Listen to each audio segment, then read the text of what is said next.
So welcome students. In this question you are given that a particle has been applied two forces 4i plus j minus 3k and 3i plus j minus k, and it has been displaced from this point to this point. These two are the position vectors.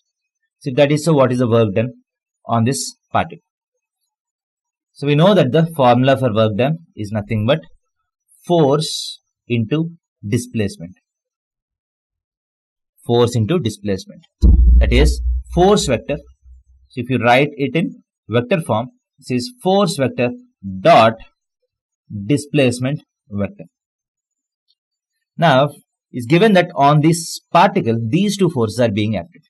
So what is the effective force that is being acted on this particle?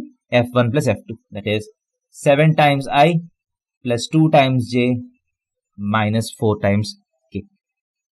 So force is 7i plus 2j minus 4k. This is the total force acting on the particle. And what is the displacement vector?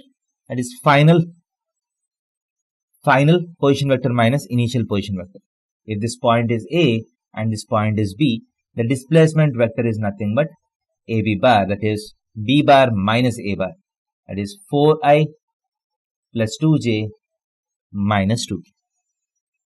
Now this is a force vector, this is a displacement vector.